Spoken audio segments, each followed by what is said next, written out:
بسم الله الرحمن الرحيم. الحمد لله رب العالمين، الصلاة والسلام على سيد الأنبياء والمرسلين سيدنا محمد وعلى آله وأصحابه أجمعين. جزا الله خيرا الشيخ محمد جندية أستاذكم الذي خصص حديثه بالأمس عن الأم. وفي الحقيقة لو تحدثنا كل يوم عن الأم ما وفيناها حقها، وهذا من أكبر المغالطات التي يحاول تجار عصرنا وزماننا الذين يذرون الرماد في العيون أن يختصروا ويختزلوا الوفاء للأم والعيد بها في يوم واحد من أيام السنة كلها. طبعا لا أدري ما الذي تناوله الشيخ محمد بالأمس، لكن المفاهيم حول شخصية الأم كثيرة وعظيمة وعديدة، وكلنا يعلم أن الغرب، وحينما نتحدث عن الغرب نتحدث عن غير المسلمين خاصة، وأننا نعلم أن الدين رقم 2 الآن في فرنسا وفي البلدان الأوروبية هو الدين الإسلامي. وإن شاء الله الدراسات تظهر أنه لا يأتي 2050 بإذن الله، إن شاء الله أنتم بتكونوا على قيد الحياة إلا وتشهدون أن الدين الإسلامي قد عم هذه البقاع وهذه البطاح. وإن شاء الله راية لا إله إلا الله محمد رسول الله ترفع مرفوعة مرفرفة خفاقة حتى في الفاتيكان إن شاء الله. الذي يعنينا أن الغرب الذي تفكك أسريا ما عاد يعير اهتماما لا لأمه ولا لأبيه ولا لأبنائه ولا لبناته، فخصص يوما في السنة حتى يحتفل بالأم، يعني بتعبير آخر من باب رفع العتب طبعا. أما ديننا الإسلامي فلا يختزل الأمة في يوم واحد في أيام السنة كلها، تماما كما عبر أستاذكم أستاذ محمد الزعبي في قصيدته العصماء، يقول في ختام قصيدته: أماه عيدك ليس في آذارهم، أماه كل العام لا يكفيني. لا بيكفيني لا 21 ولا 22 ولا 23 آذار ولا أيار ولا حزيران ولا السنة كلها. السنة كلها 365 يوم. وصية الله خالق الأب خالق الأم خالق الجد خالق الجدة خالق الحفيد خالق الحفيدة أن نوفي حق الأم وحق الأب في كل يوم من أيام السنة، وفي كل ساعة وفي كل دقيقة وفي كل ثانية. وها هي الآية الكريمة في قلب سورة الأحقاف توصي الإنسان كل إنسان على ظهر البسيطة بآية رائعة، وكل الآيات رائعة، إنما الآيات التي تحض على بر الوالدين في قمة الروعة. ونحن نستمع إلى الباري عز وجل يقول: ووصينا الإنسان بوالديه إحسانا. وركزوا معي مع هذه الآية الكريمة التي ربما شرحها الشيخ محمد ولا أدري. وصينا، ومجرد ما نسمع كلمة وصينا يا شباب يظن الظان للوهلة الأولى أن الوصية هي بمال، مثل ما يحلو لأهل الدنيا أنه والله أبوه على حفة أبره دعا أبناء وبناته والتفوا حوله وأظهروا حزنهم ومواجعهم أنه على شفا حفرة من قبره. فشو مستنظرين من الأب؟ يوصي لهم بقطعة أرض، شي بستان، شي جنينة، شي عقار، شي أرصدة مرصودة في البنوك، راكدين نحن لاهفين وراء الليرات والدولارات، وتعس عبد الدينار، تعس عبد الدرهم، تعس عبد القطيفة، تعس عبد الخميلة، تعس وانتكس. وإذا شيك فلا انتقش. بنفكر بالوصية انه البابا بده يورثنا. وكم من ابن عاق ومن ابنة عاقة كانا سببا في موت أبيهما أو أمهما. والقاعدة الشرعية عندنا: من استعجل الشيء قبل أوانه عوقب بحرمانه. إذا أنت كبرت وأمك كبرت وصارت طاعنة في السن، ماشي على العصا، على العكاز، على الوكر، وجدت أنها هرمة وتحتاج إلى المعونة، وما هبيت لتقديم المعونة لأمك أو لأبيك، فأنت قاتل، قتلتهما بالتسبب. لماذا؟ لأنهما مع تقدمهما بالسن يحتاجان إلى العون منك وإلى المساندة منك. أمك حملتك، فهل أنت حملتها على كفتيك وعلى راحتيك وعلى ساعديك وعلى كتفيك؟ ناطر أمي على حفة أبرة. يمكن بعض إذا واحد عاق والعياذ بالله، منزوع الرحمة، منسلخ من الإنسانية، بيقول الله ياخده والعياذ بالله. بتقولوا لي في منن؟ نعم في منن. هذا الصنف الحقير الوضيع من البشر الله ياخده لك، الله ياخذك. معقول؟ هل يعقل أن ابنا بارا بأمه يدعو على أمه أن يأخذها إليه استعجالا بالميراث بس حتى يقبض لاهث حول المال؟ وكنا عم نعرض يا شباب قلنا يومين، والسنة ثالث يوم السبت نحن دعونا أمهات قسم الروضات طبعا لمشاهدة مسرحية بعنوان أغلى ما في الدنيا. مسرحية في قمة الروعة، تؤدى أدوارها من قبل شخصيات تنكرية حيوانية في الغابة. أن أسدا يريد أن يورث عرشه لمن يعرف هذا اللغز. ما هو اللغز؟ بدهم يعرفوا أغلى ما في الدنيا. واحد بيجيب له مجوهرات بيقول له هذا أغلى ما في الدنيا. واحد بيجيب له لؤلؤ ومرجان بيقول له هذا أغلى ما في الدنيا. واحد بيجيب له زهرة يعني قل نظيرها بيقول له هذا أغلى ما في الدنيا. واحد بيجيب له عسل بيقول له فيه شفاء للناس، قل هذا أغلى ما في الدنيا.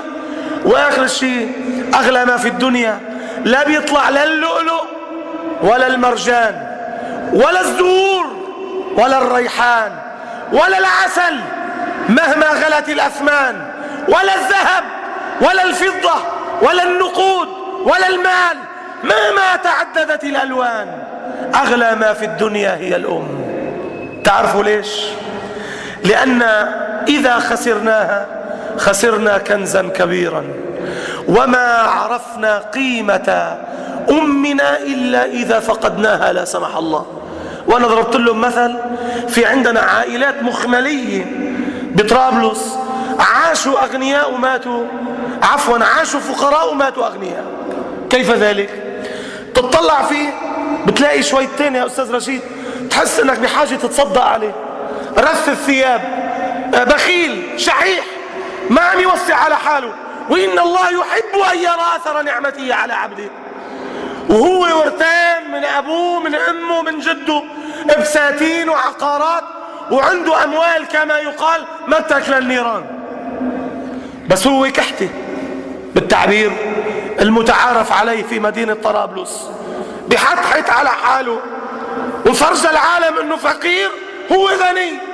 سبحان الله، يشب ابن آدم وتشب فيه خصلتان: حرص على ماله، انه السن بدي اعيش، والسن بدي يزيد ثروتي، والسن بدي يضاعف اموالي في البنوك، والامل متأمل انه السن بده يعمل وبده يبني وبده يسافر. فكذلك الامر الابن العاق اللي ينظر إلى أمه التي هي ثروة بحد ذاتها بينظر أنها أمه مفلسة. يا حبيبي يا نور عيوني، كم من شاب فقير كان على الأرض البيضاء بس فقط لا غير، كان يملك سلاحا واحدا هو الدعاء. دعاء أمه لأله بظهر الغيب، دعاء أمه لأله بالرضا. كلمة الله يرضى عليك يا ابني، والله يا شباب الإصلاح تسوى الدنيا وما فيها. بس تطلب من أمك تترضى عليك.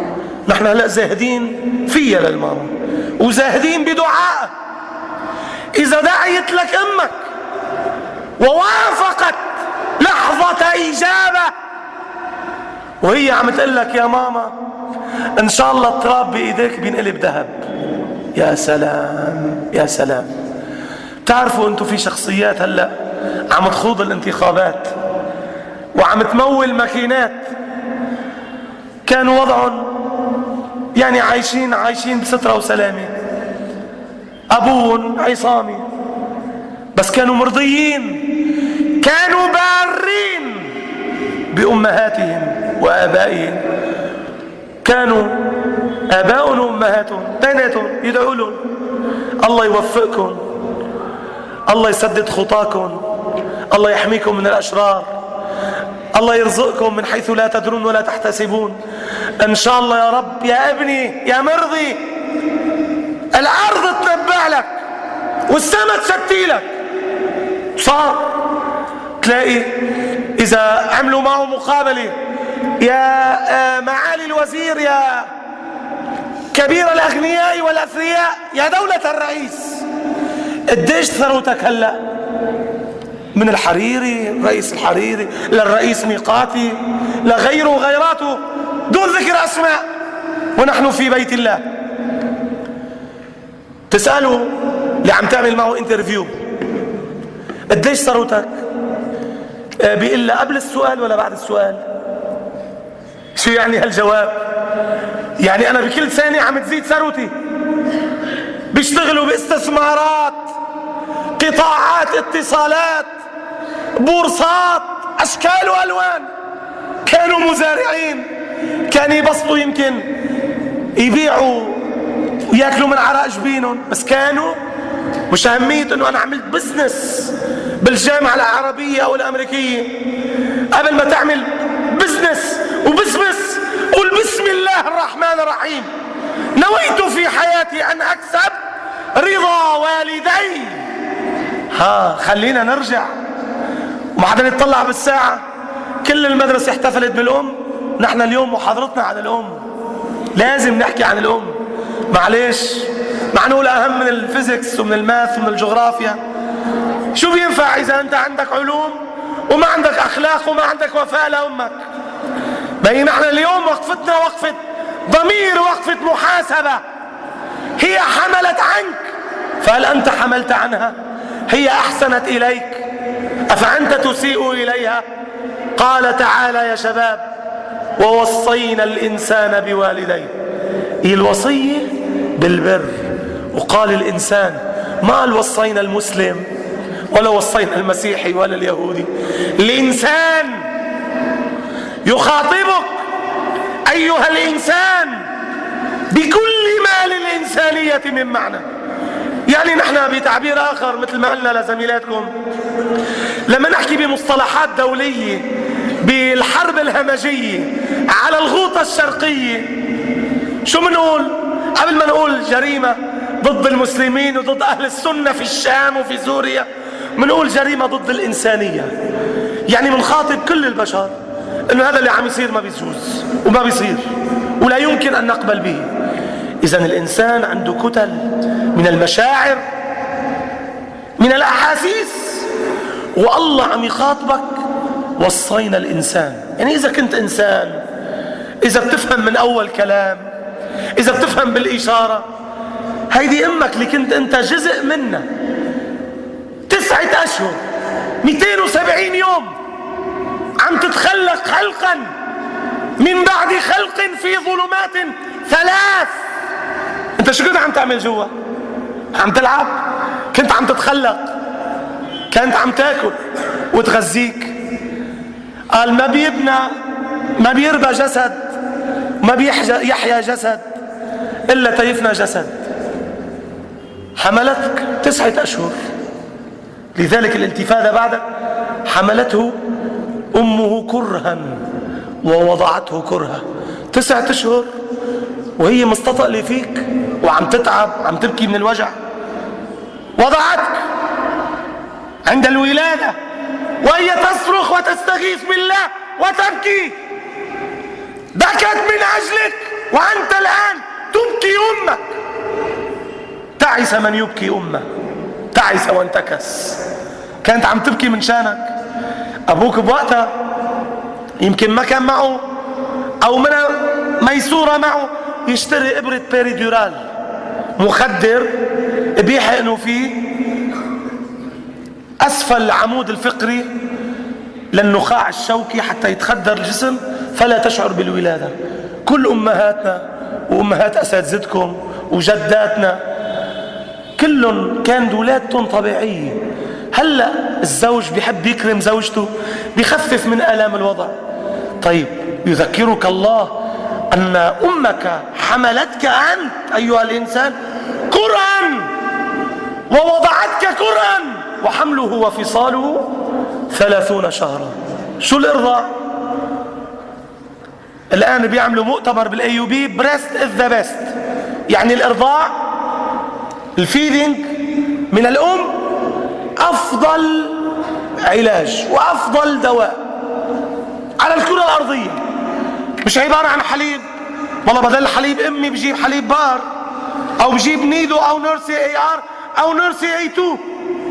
لا، العملية الحليب الغني بالكالسيوم عم يبني لك عظمك، عم يبني لك جسمك، عم ينشز لك لحمك، عم يبني لك عقلك، عم يبني لك ذكائك، عم يبني لك جهاز المناعة الاميونيتي سيستم. ثبت علميا اللي بترضع ابنها 24 شهر يعني حولين كاملين 2 ما شاء الله مناعته بتكون قوية. نحن الآن إذا بلشت الشتوية مقرب بيقعد له أسبوع بينشلح بالبيت.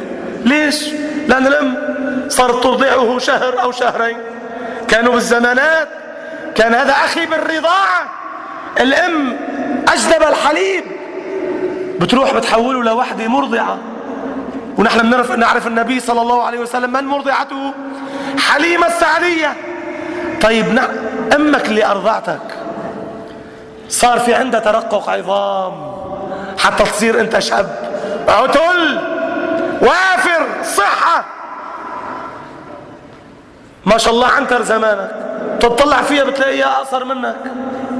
بتفكر حالك أنه أنت الرجل وهي ضعيفة، تستقوي عليها، تستكبر عليها، صوتك يرتفع على صوتها، تنهرها، تتأفف في وجهها، تقول لها قولا خبيثا بدلا من أن تقول لها قولا كريما.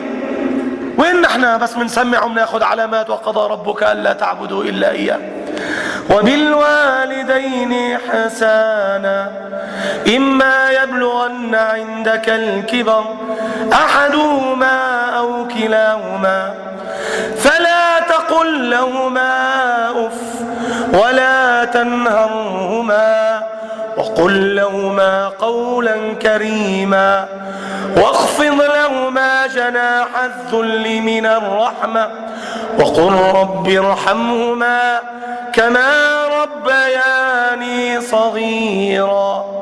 يا شباب والله في أمثلة رائعة في مدينتنا في مدرستنا، وأنا أضرب المثل دائما بناظركم الأستاذ رشيد شعاع. كبرت أمه ومرضت وهرمت فآثر أن يؤخر زواجه من أجلها، وهذا هو عين الإيثار. الآن الشاب بيقول أنا بلحق نزواتي وشهواتي، بدي الشرشورة، بدي الجيرل فريند، بدي أسهر مع رفقاتي، بدنا نشيش، بدنا نأرجل، بدنا ندخن، بدنا طحنك ونقلل الحياة، كله على حساب امه. تارك امه، ظن ان امه شغالة. امك يا حبيبي كما في كل سنة امك منها صانع، امك منها سريلانكية، امك منها جلية صحون، امك مش حاجبة عم تنظف لك بس اوساخك وعم تغسل لك ثيابك وعم تخيط لك ثيابك وعم تكوي لك ثيابك. امك منها شغالة عندك. امك شرفك انت يا طالب الاصلاح ان تضعها تاجا على رأسك. هون الشرف العظيم.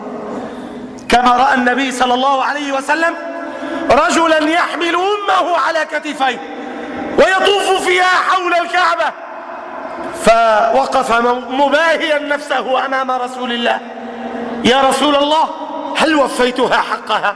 فكر حاله انه عمل شيء كثير كبير. فقال النبي صلى الله عليه وسلم: لا ولا بزفرة من زفراتها ولا بطلقة من طلقاتها.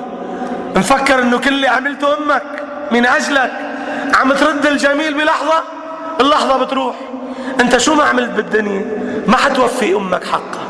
استاذ رشيد حتى الان ناظركم صار عمره 35 او 36 وما تزوج. ليش؟ كرس حياته لامه، وهو اخر العنقود، واخر العنقود سكر معود، بيكون مدلل، يجوز له ما لا يجوز لغيره. كان بارا بامه، امه كانت مريضة يسهر عليها كما سهرت عليه، يداويها كما داوته، يطعمها كما أطعمته، يسقيها كما سقته، يراعيها كما راعت. فوق منا تقولوا كيف؟ أمك لما كنت صغير أنت ما كانت تحفظك؟ كانت الأم يمكن لما كانت صبية شايفة حالها مكياجات وبرفانات وفريرات ما بتقرب على نجاسة أبدا، بس حينما ولدت بك تفجرت عاطفة الأمومة فيها، كانت تحفظك. بتعبير آخر عذرا، كانت تقلط لك النجاسات وخروجك وبولك. شو اللي قطع لنفسها لأمك عليك غير انه انت ابنها ما بتريدك ينخمش ضفرك بالدنيا. انت امك عندك اياها بالدنيا مثل ما هي بمنظارة ومعاييرة وموازينة، عندها ضفرك بالدنيا. وين الموازين؟ طاشت الموازين، تغيرت المعايير، تغيرت المقاييس، وصرنا في عصر النمردة، صرنا في عصر العقوق. في أحلى منه ناظركم كان ينظفها لأمه، كان يحممها لأمه. ذاكرين؟ أنا بتمنى إذا في واحد منكم عنده شيء أرشيف هيك فيديوهات يتكرم يبعث لي فيديو لما كان صغير كيف أمه كانت تعمل له غلو. يا سلام، كانت تنظفك على المغسلة وما تقبل لا خادمة ولا خالتك ولا عمتك تقرب. أنت ابنها، أنت أطعى منها، هلا حطيتها أنت على الرف، تتأفف فيها، بتعفط فيها، بتنهرها. أي كلمة، أي أمر، أي طلب، فوت تحمم، ما بدي. شوفوا النمر، قوم ادرس، ما خلصنا منك، ما خلصنا من أبي، سافر وارتحنا منه، أنت كمان جاي بعد منه تتسلطي علي. لك معي والله يا شباب ولتبكي على خطيئتك. قضية 21 آذار مش عملية وردة حمراء ودبدوب أحمر وهدية وندبوس إيدها مثل ما بيقولوا تقبيل الأيادي ضحك على اللحى. لا، بيوم الوفاة للأم هي معاهدة وهي مراجعة وهي محاسبة وهي مداومة على دوام طاعتها وبرها. صدقوني يا شباب، لو بس تخرجتوا من الإصلاح على عقيدة صالحة صافية صادقة، عقيدة التوحيد، عقيدة لا إله إلا الله محمد رسول الله، ثم تربيتم في حنايا وثنايا الإصلاح على بر الوالدين لكفى. ما تفكروا العملية مواضيع وقضايا كثرت علينا شرائع الإسلام، منا عارفين شو بدنا نتفزلك. وفي بعض الطلاب انه عندهم تشكيك بالايمانيات وبوجود الله وعدم وجود الله وبالاخره. تعال هون، الله سبحانه وتعالى ارحم بعباده من الوالده بولدها. انت بحاجه لرحمه رب العالمين. انا قلت لهم لاخواتكم الصغار، شباب اسمعوني جيدا يرضى عليكم، قلت لهم يا شباب الجنه وين؟ في حدا بيقدر يدلني ويأشر لي وين الجنه؟ كل اخواتكم الصغار الله يحميهم، براعم هيك صغار حلوين، قالوا لي الجنه فوق. قلت لهم اكيد فوق، من على اليمين ولا على الشمال ولا قدام ولا ورا. قال اكيد الجنه فوق. قلت لهم انتم مفكرينها فوق بس هي الجنه تحت. قال وين تحت؟ قلت لهم ما كنتم حافظين انه الجنه تحت اقدام الامهات؟ منكم ذاكرين الصحابي الجليل لما اتى الى النبي صلى الله عليه وسلم قال له يا رسول الله، وهو يرغب في الجهاد، اريد ان اجاهد. قال له الك ام؟ عندك ماما؟ قال له نعم. قال بلى. قال الزمها فثم الجنه، الزم قدميها، الجنه تحت اجره وتحت سكربينتها. وهذا الكلام مش من باب تحقير الجنه، ما تفكروا الجنه انه عباره عن حور عين فقط لا غير، ومعافسه النساء وفواكه ولحم وشبرة الجنه سعاده، وسعاده الابن البار بإسعاد امه، وشقاء الابن البار بشقاء امه. وين نحن موازيننا؟ والله يا شباب موازيننا تغيرت. انا بذكر لكم ودائما بحب كرر قصة بالسند المتصل صارت بمأوى العجز بأبو سمرة. في ست من طبقة مخملية، فكروا انه شفتوا واحد سيارة راكب سيارة موديل السنة ومعه اخر موديل للموبايل ولابس احلى ثياب وعنده كريدت كارد، انه بعدوا له من الطريق يا نياله. بيصير في كل مثل ما صار باللي تفرجوا على قارون. كانوا يتمنوا يكون عندهم ملك قارون، وتمنوا اللي شافوا موكب سليمان يكون عندهم ملك سليمان، يؤتيهم رب العالمين ما أوتي سليمان. عملية مش هيك. شوفوا حقيقة هذه الامرأة العاقة. شافت امها هرمت، شافت انه بدها تساعدها، بدها تداويها، بدها تسهر عليها. لا، هي بدها تسهر بالكافيه بشارع 32. السهرة مع رفقاتها أحلى من السهرة مع عمها. لك يا عيب الشوم عليك يا عاقة، لك نسيتي كم 100,000 مرة سهرت أمك عليك لما أنت كنتي محرورة وحط لك الترمومتر وأنت 40 وراكدة عند الطبيب وعم تعطيك الدواء بإيدها. أنت وين؟ راحت شلحت أمها بالمأوى. ونحن عم نقول ما قاله رب العالمين إما يبلغن عندك الكبر. نحن يا شباب اليوم عم نحكي معكم، يمكن بكرة ما نحكي معكم، يمكن حدا منكم يتخرج ينتقل لمدرسة تانية، يمكن وما تدري نفس ماذا تكسب غدا. هذا حديث للتاريخ، حطوه نصب عيونكم، حطوه براسكم. أنا إنسان وأنا سأموت، إنك ميت وإنهم ميتون. بس لما تكبروا تذكرونا وتذكروا كلامنا، تذكروا كلام مشايخكم وأساتذتكم. الماما لما تكبر ما بتشلحها برات البيت، تحطها على راسك، تحطها على تختك، بتداويها وبتنظفها وبتحممها، بتقبل لها ايديها، بتقبل لها اجريها، تاخذ رضاها وتقف عند حاجتها وتسعى في رعايتها. هيدي شلحت هالعاقة، شلحت امها بالمأوى. اسبوع اسبوعين لك الام صحيح انها مريضة، صحيح انها عاجزة، بس الام كتلة حنان بدها تشوف بنتها. طلبت من الإدارة يتصلوا ببنتها، يتصلوا، ردت عليهم قالوا لها امك مشتاقت لك. قالت لهم والله يلا ما عندي وقت ومسافرة وترجع. سافرت ورجعوا اتصلوا فيها، امك مشتاقت لك، بدها تكحل عيونها فيكي، تفضلي شرفي، نحن إدارة المأوى عم نناديكي بنداء الأم. قالت لهم بجرب، ححاول. قطع الوقت ومر الشهر وما اجت. رجعوا اتصلوا فيها وما ملوا.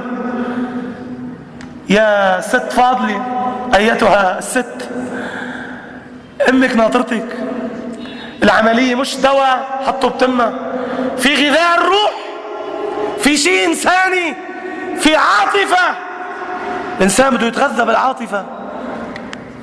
قالت لهم مني قادرة. مرت الأيام وماتت أمها. اتصلوا فيها قالوا لها أعظم الله أجرك، يعود بسلامتك، أمك ماتت، تفضلي ألقي عليها نظرة الوداع. قالت لهم مني قادرة، عندي موعد مع الكوافير، خلي الكوافير يوم القيامة ينفع. والله شيء حلو. قالوا لها معقول؟ قالت لهم ما تكلوا هم انتم، كل شيء علي، ححولكم مصاري، قوموا بالاعدادات والاستعدادات والترتيبات اللازمة، الكفن علي واجرة نقل الجثمان علي، وما تكلوا هم. تفوا علي يا عين الشوم. تعست وانتكست وماتت. هلا انتم بتعرفوا برايكم يا شباب، وعم تسمعوا احمر بالخط العريض، وعم تسمعوا توك شوات كتير، وعم تسمعوا قصص ودواوين، يلي بنسمعه كحش امه من البيت، يلي بنسمعه رفع صوته على امه، يلي بنسمعه سب امه، يلي بنسمعه ضرب امه، الله يضربه بغضب من عنده. مرة انا بذكر بحلقة يمكن مع زفين من شي 2 أو 3 سنوات، قام ولد عاق أزعر ما بيسوى فرنجين، نط وضرب أمه لايف على الهواء. انتم برأيكم هذا وين مكانه الطبيعي؟ بالجنة ولا بالنار؟ شلت يمينه. النبي صلى الله عليه وسلم: يا شباب وأسود الأمور الإصلاح، إن شاء الله تكونوا بارين بأهليكم، يقول: رضا الله من رضا الوالدين. هذا الشعار مش بيحطوه بس السائق التاكسي على طلعة باب الحديد أو باب الرمل إنه يا رضا الله ويا رضا الوالدين. هذا حديث صحيح ورد في مسند الحاكم: رضا الله من رضا الوالدين. في له كفاية: سخط الله من سخط الوالدين. يا ويلك، راجع حساباتك. اللي اخذ الدنيا سماء وماء وعم يسقط وجايب لها لامه انه ضعيف، راسب يا ماما بدي عيد، قهر امه ولا ما قهر امه، قامر على مال ابوه ولا ما قامر على مال ابوه، كسب الجنه ولا كسب غير الجنه. اتى رجل الى النبي صلى الله عليه وسلم وساله عن الوالدين. ركزوا معي يا حلوين، قاربت وشرفت على ختام هذا الحديث. سأله عن الوالدين. شباب جراد، ركز معي حبيبي. سأله عن الوالدين فقال له النبي الأكرم عليه الصلاة والسلام 3 كلمات، وهذا الحديث منه مشهور بس حديث صحيح. ماذا تقول يا رسول الله في الوالدين؟ ما عمل خطاب ولا محاضرة ولا موسوعات، قال له للسائل: هما خير إن شاء الله، جنتك ونارك. بس هذا النبي الذي أوتي جوامع الكلم، هما جنتك ونارك، يعني إما أن يكونا سببا في دخولك الجنة، وإما أن يكونا سببا في دخولك النار. لما الأم بيستغضبها ابنها، وفي عندنا نماذج بيعرفوا حالهم هم بالمدرسة، ونحن بنعرف أخبارهم من خلال الشكاوى التي تريدنا إلى الإدارة، بيدلوا عم يستغضب أمه، بيدلوا عم يهزئ، بيدلوا عم يتنمرد حتى يوصل أمه تغضب عليه. مين منكم بالله عليكم يقبل على نفسه أن يسمع من شفتي فم أمه الله يتغضب عليك يا ابني؟ شو يا أستاذ رشيد اللي بتقول له الله يغضب عليك شو بيصير فيه؟ والله يا شباب، والله، والشيخ محمد بيعرف بدير عمار، وأستاذ رشيد بيعرف ناس بالقبة، والأستاذ خالد أستاذ الجغرافيا بيعرف من خلطائه، في ناس بيمشوا بمدينتنا كانوا فوق الريح صاروا تحت سابع أرض. تطلع فيهم بتلاقي كأنه فقير مدفوع بالأبواب، رف الثياب لك ما بتلتكش فيه، كل الناس يشيرون إليه بالبنان. هذا واحد مغضوب. شو يعني مغضوب؟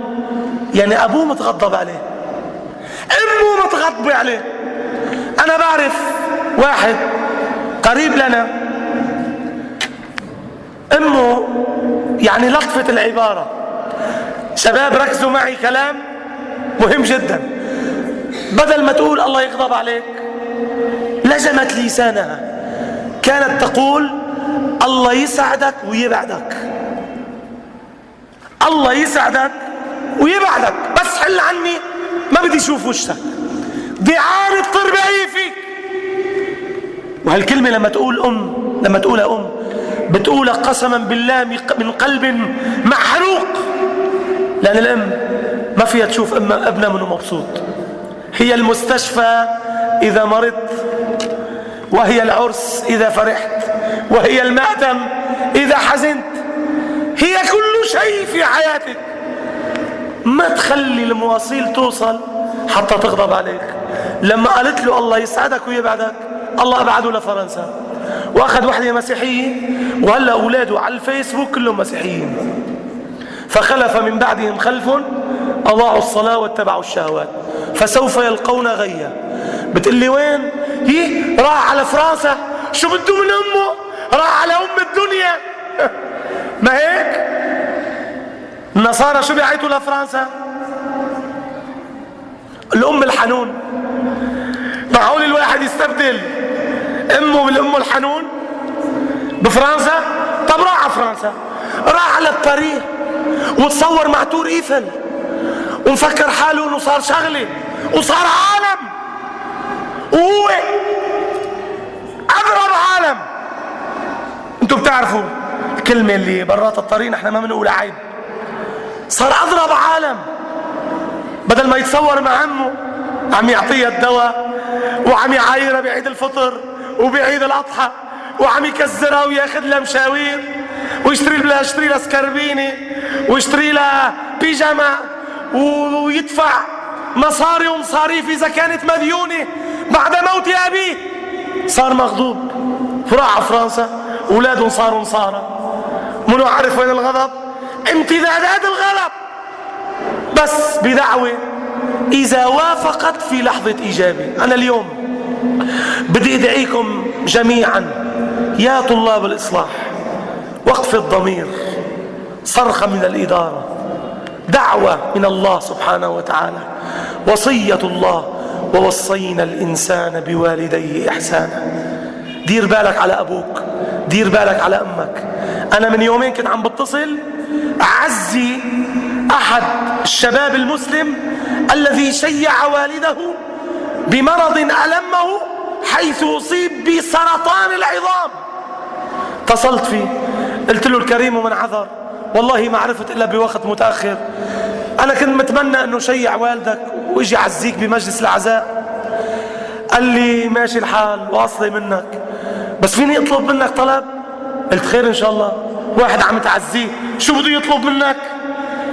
قال لي الله يرضى عليك إذا عندك أب، وأنا بعرف أنه عندك أب والله يطول لك بعمره، ما تخلي الصباح يمضي ولا تخلي المساء يمضي إلا أن تقبل يديه ورجليه. قال لي والله ما شعرت بفقد الأب إلا بعد أن مات، وبعد أن دفنته، وبعد أن شيعته، وبعد أن خسرته. هلأ أنتوا يا شباب زهدان بالبابا وزهدان بالماما، كأنه رفيقك اللي بتلعب معه. قل لي الأم لها مقام، لها منزلة عالية ومرموقة عند رب العالمين. لك إذا رب العالمين قدر الأم، مينك أنت حتى ما تقدر الأم أيها الإنسان الذي جبلت على النسيان، عديم الإحساس، عديم المشاعر. أقبل على أمك، اعتذر منها، استغفر ربك، توب إليه. إلا يا ماما أنا يمكن بلحظة غضب علي صوتي على صوتك، أنا بعتذر منك، أنا بسأل خاطرك، أنا بطلب منك الغفران، أنا بقبل أيديك، بقبل إجريك، بس يا ماما كوني رضياني علي. صدقوني يا شباب، ما تفكروا بالشهادات، لا مدرسية ولا رسمية ولا جامعية ولا ليسانسات ولا ماجستيرات ولا دكتوريات. فكروا انه مفتاح نجاحكم في الدنيا والآخرة رضا الأم، رضا الأم، رضا الأم. رب اغفر لي ولوالدي، رب ارحمهما كما ربياني صغيرا. اللهم قد بلغت، اللهم فاشهد. وآخر دعوانا أن الحمد لله رب العالمين. السلام عليكم ورحمة الله تعالى وبركاته.